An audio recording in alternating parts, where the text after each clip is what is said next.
All right, guys, so as y'all can see, my heart rate starting out today is about 94.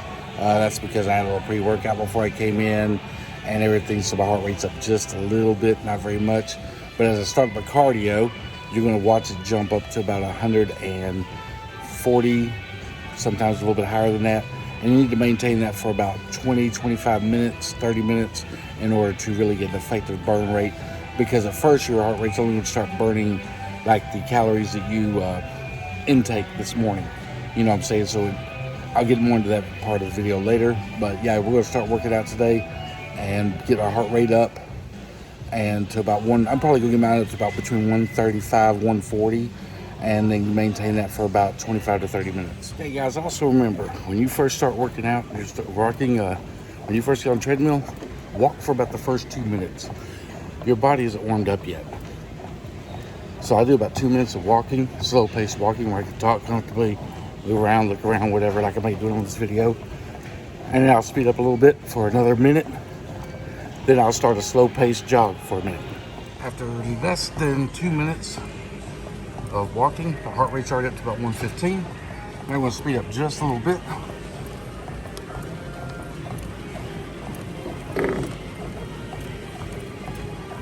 We'll go 3.3 for about another minute. Then we'll take it up.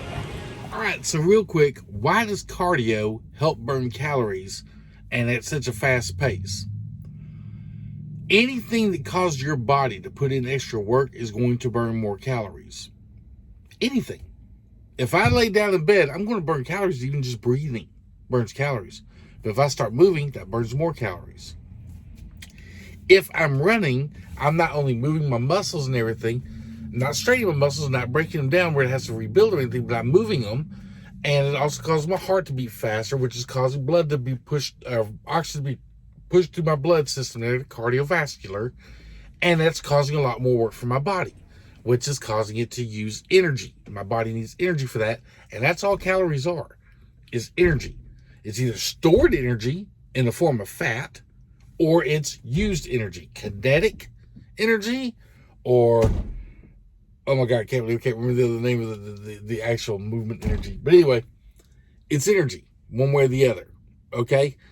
Now, what happens is when we eat a lot of food and everything, and especially a lot of sugar-type foods, our body is going to burn off the sugar first, the sugar that is ready to be burned before it turns to fat. So when you go into cardio, or whatever, you're burning off a lot of sugar that's in your blood and everything before about 10 or 15 minutes. And then it's going to start, your body produces insulin. Your liver produces insulin, sugar. So what you're doing is in the first 10 or 15 minutes of your running, you're burning off a lot of extra sugar that's already in your blood and everything and your body. And after about 10 or 15 minute mark is when the insulin starts being produced from the liver, and it starts using that for energy, turning fat into sugars to burn off as energy. Okay? That's when you start burning off fat. The only problem with cardiovascular is once you stop, your heart rate drops back down to rest real fast, or close to rest real fast, and you start burning slower. Weightlifting helps because, or strength training helps because when you're lifting weights or something, you're tearing up your muscle builds, okay? So when these start recouping or rebuilding, they're using the energy in your body to rebuild your muscles, to use protein to repair the muscles that you've torn down. That is causing your body to use more work. It's using more energy to do that work. So it is causing you to lose more fat longer. It can be 24 to 48 hours, depending on how long it takes your body to recoup and rebuild your muscle strength. So that's the reason you use strength training in conjunction with cardio. Cardio burns off a lot of the fat and sugars and everything you have in your blood right away, and gets the insulin kicking in through your liver and starts burning off fat that way. Going to do some cardio before and then some strength training afterwards is going to allow your body to continue at a faster pace burning the fat off for the next 24 hours or so at a higher rate than it normally would if you're just sitting still. You notice even at a faster pace, my heart rate didn't go up that much. Now I'm going to start to a run, take it up to about 4 miles an hour, maybe 4.2, and we'll check back at another minute. We're up to about another minute. My heart rate's jumped up almost 18 beats per minute to 132. I'm gonna maintain this for about another minute, then push it up.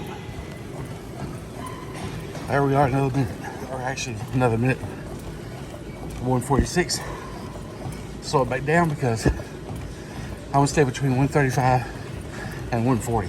All right, as we see, about 8.5 minutes into it, my heart rate's back down to about 135. So I need to pick it up for a little bit, get back up to about 140. You can see I'm at 154 now. I gotta slow it down. That's too high.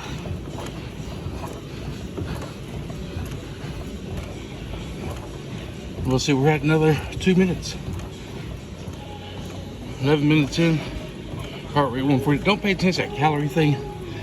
That one out there, it says 60, because it doesn't take into account your age, weight, anything like that.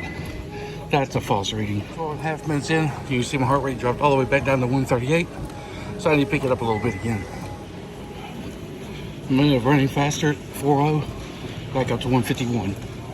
I'm at 3.1. Good pace walk, not a brisk walk, not a fast one, not a slow one. Good pace, but I'm still maintaining 139 heart rate. So now I gotta speed it back up a little bit.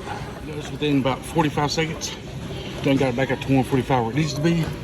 Running about 3.5, not fast at all. Medium to brisk walk. We're gonna maintain that. All right, almost 25 minutes into it, heart rate's still at 146, 1.38 miles. I'm gonna go ahead and knock out 2. I'll get back with y'all later. But that's what you need to do. That's 25 miles, or 25 minutes.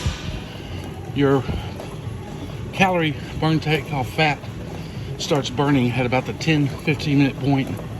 So you only got about 10-15 minutes burning at the higher rate of 144 to 155 heartbeats per minute, which does burn off quite a bit more than that.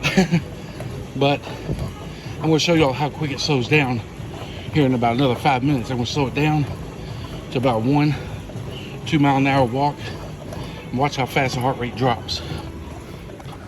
All right, now I'm down to 2 miles an hour. I'm going to do this for a couple of minutes. Watch how fast the heart rate drops and how fast your calories stop burning after cardio. In 2 minutes, we've dropped almost 20 heartbeats per minute. That's a lot of calories not being burned that was being burned 2 minutes ago. Right, guys, 30 minutes in, slow my walking pace down to about 2. In less than 4 minutes, my heart rate dropped all the way back down to 117, from 145, 150 down to 117. That's how fast you stop burning calories. And it's gonna drop a lot more if I let it. I gotta get 2 miles in, so I gotta speed it back up.